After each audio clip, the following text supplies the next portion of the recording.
When you are constantly available, responding to every message instantly and smoothing over every conflict, you become a fixed variable in the other person's life.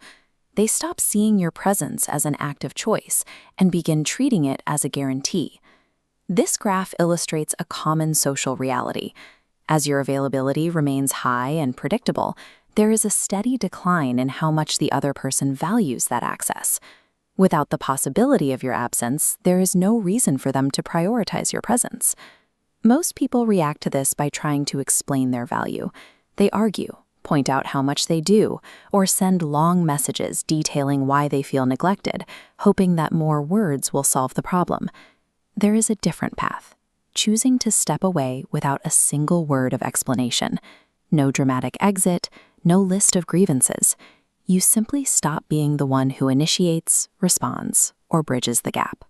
Explanations provide a sense of finality that allows the other person to stop thinking about the issue. Pure silence, however, offers no such resolution. It leaves a void in the narrative of the relationship that the other person's mind will naturally try to account for. This begins the first mental shift: confusion. Because humans navigate relationships through established patterns, your sudden distance creates a set of broken expectations that their brain has to process. They start questioning the change. They wonder if you are busy, if you are reacting to something specific they said, or if you have simply decided to move on. This confusion eventually transitions into the second shift: curiosity. When the reason for a change is unknown, the mind moves from passive questioning to active observation. You'll see this in their digital behavior. They might check your activity status more frequently, look for changes in your social media posts, or reread your last few interactions to see if they missed a shift in your tone. Because you haven't provided a reason, they have to invent one. They often begin to imagine that you have found a new interest, or that you are finally enjoying a life that no longer includes them. The focus has now moved. You are no longer the one chasing their attention. They are the ones spending their mental energy trying to understand yours. As the silence continues, it triggers the third shift: the fear of loss. This is rooted in loss aversion, the tendency for people to feel the pain of losing something more acutely than the joy of having it. The realization begins to sink in that your absence might be permanent. The comfort they took in your constant availability is replaced by the unsettling feeling of being replaced. This leads to the fourth shift: self-reflection. Without an argument to hide behind, your silence forces them to look at their own actions. As they replay their behavior, they encounter regret, seeing where they took your efforts for granted. By refusing to provide a target for their defensiveness, you have allowed them to reach their own conclusions about your value. You are no longer a given. You are a person they are actively losing. Eventually, the internal pressure leads to the fifth shift: the reconnection attempt. However, don't expect a sudden, profound apology.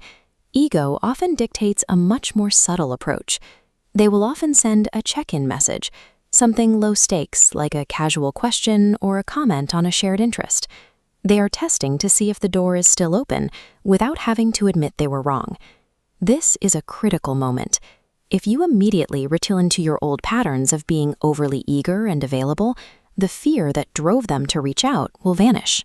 They'll feel they have won your attention, returning the dynamic to the status quo. The response requires composure. Observe their effort over time rather than reacting to a single text. You are looking for a change in behavior, not just a temporary reach-out driven by loneliness.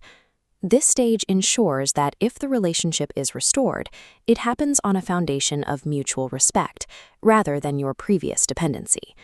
While a message from them might feel like a resolution, the most significant change of this process happens within you.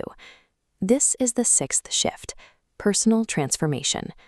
The real success isn't that they noticed your absence, it's that you learned you could survive it. Maintaining silence requires restraint that builds internal strength. You've stopped relying on their responses to dictate your mood or self-worth. You shift toward a mindset where you own your boundaries. You recognize that you cannot dictate how others behave, but you have full authority over who you allow into your inner circle and under what conditions. If they return with genuine effort, you can choose to engage. If they don't, you have already built the fortitude to walk away. Either way, you are acting out of choice rather than a need for their approval. Choosing silence didn't just change their perspective, it reinforced your own self-respect. Think about your own life. Is there a situation where your silence